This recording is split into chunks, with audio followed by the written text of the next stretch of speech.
We are witnessing history. The Trump-Netanyahu meeting was not just another diplomatic event. It was a complete reset of the Middle East. The old paradigm is gone.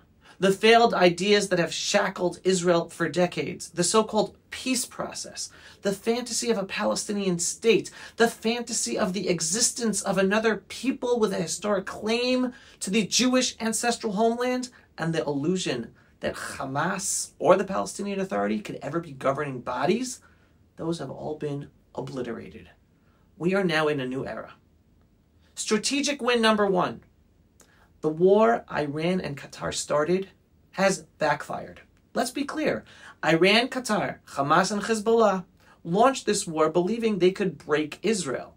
Instead, they have 1. Left Gaza in ruins, 2. Destroyed Hamas, 3. Severely weakened Hezbollah, 4. Led to the toppling of Iran's ally Assad in Syria, 5. Left Iran exposed without proper air defenses, because Israel took them out, 6. Set the stage for the loss of Arab self-rule in Gaza, and 7. Paved the way for the relocation of all Islamo-Nazi Gazans to other countries. Iran and Qatar thought that they could shatter Israel's will and destroy the Jewish state of Israel. Instead, they have solidified Israel's resolve and ensured that Israel is stronger than ever. And now, President Trump and Prime Minister Netanyahu have put forward a strategy that completely reshapes the Middle East. So, strategic win number 2. President Trump just buried the idea of a Palestinian state, what I call a delusion. For decades, the world has pushed the lie of a Palestinian state. That delusion is now dead. Trump's plan makes it clear. The Arabs who self-identify as Palestinians have never been capable of self-rule. The Palestinian Authority cannot be put in charge of Gaza instead of Hamas because it is also a corrupt terror regime and incapable of governing. Hamas is a terrorist organization committed to war, not peace. The entire Palestinian Arab leadership survives by keeping their people in perpetual suffering while they grow rich from pocketing the international foreign aid. Trump understands that there is no reality in which a Palestinian state can function. And since a Palestinian state cannot exist without the territory of Gaza, Trump's plan to relocate the entire Gazan population means that the two-state delusion is gone forever. For years, Israel has been pressured to make endless concessions, always at our own expense, risking our own lives. And now finally we have a U.S. president who isn't talking about peace through weakness. He's talking about peace through strength by Israel winning. Strategic win number 3. Erasing Iran and Qatar's influence from Gaza. The relocation of all Islamo-Nazi Gazans isn't just about removing a terror-supporting population. It's a direct hit against Iran and Qatar. These two regimes have been the financial lifelines of Hamas and terror all over the Middle East and the world. Removing the Gazan population from Israel's borders destroys their grip on the area. But it goes beyond that. Trump's plan also establishes U.S. involvement in Gaza. Strategic win number 4. It serves as a deterrent against Egypt. Egypt has been quietly building up its military for years, preparing for a potential future war with who? With Israel. With U.S. involvement in Gaza, that sends a message to Egypt to deter it and not make a move against Israel. And the other aspect is it challenges China's global economic stranglehold. Trump is thinking bigger than just Gaza. He's thinking global strategy. China has been using its Belt and Road Initiative to dominate world trade. But Trump's plan, by involving Gaza and Saudi Arabia, creates an alternative trade route for America, one that challenges China's ambitions and strengthens American economic interests. This isn't just about Israel's security. It's about America's economic and military power. And how many people are telling you that? Now let's address the challenge to a successful implementation of Trump's plan. First and foremost, Israel's war goals are to destroy Hamas and return all of our hostages still being held in Gaza, alive or dead. Now, before we even talk about relocating the Gazans and rebuilding Gaza, let's be clear. Hamas is still in power. And there are two things Hamas will never do. Number one, they will never release all of our hostages voluntarily. Why? Because the hostages are Hamas's only leverage over Israel and the Jewish people. They may release some, maybe even most, but never all. And two, Hamas will never peacefully surrender Gaza. Their entire identity is built on resistance and the ultimate destruction of the Jewish state of Israel. Muslim mothers in Gaza, Judea, Samaria, and even in Israel educate their children to want to kill Jews and die as martyrs while destroying the Jewish state of Israel.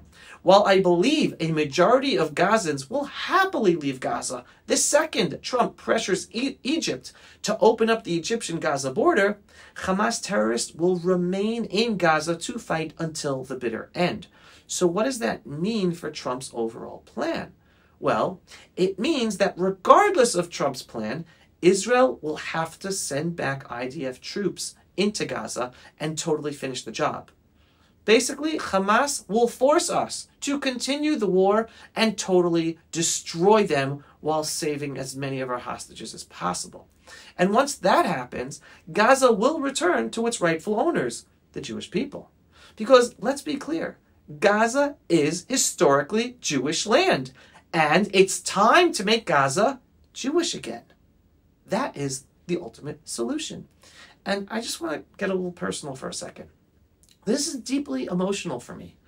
Almost 20 years ago, I actively protested Israel's pullout from Gaza that led to the destruction of 21 beautiful, thriving Jewish communities in Gaza and expelling close to 10,000 Jews from their homes back in 2005. Even though I live near Jerusalem and I worked every day in Tel Aviv, I took an unpaid leave of absence from my consulting job, left my wife at home 6 months pregnant with our third child, and snuck into the Gaza Strip and spent months in Gaza struggling with the families there to stop the disastrous decision to pull out of Gaza. Because it was clear to me then, as well as to millions of other Israelis, that Israel leaving Gaza and giving it over on a silver platter to an enemy whose sole purpose is to destroy Israel, and then it was the Palestinian Authority, not Hamas, that would be horrible and bring more bloodshed. I warned, and we all warned, that giving up Gaza would lead to terror, war, and destruction. And ever since 2005 pullout, we have had terror and rockets, culminating with a horrific invasion, massacre, mass raping, and kidnapping by Islamo-Nazi Gazan Muslims on October 7th, 2023, and now we are in this war. But there's something amazing happening today. The children, the Jewish children who were expelled from their homes from Gaza in 2005, they are today's IDF warriors fighting in Gaza, together with my children. The generation that suffered the greatest betrayal in Israeli history has become the generation that is restoring Jewish sovereignty and pride. They have fought bravely in this war, and they still are. They have paved the way for the removal of our Gazan Islamo-Nazi enemies once and for all. Together with my own children fighting in this war, they are all the generation of Jewish victory. I could not be more proud. We are not there yet, still going to be bumps along the way, but the trajectory is positive. It took 30 years of terror, 30 years of failed, horrific diplomacy for Israelis to finally wake up to reality. The failed peace process is over. The fantasy of a Palestinian people and a Palestinian state is dead. Now is the time to reshape the Middle East.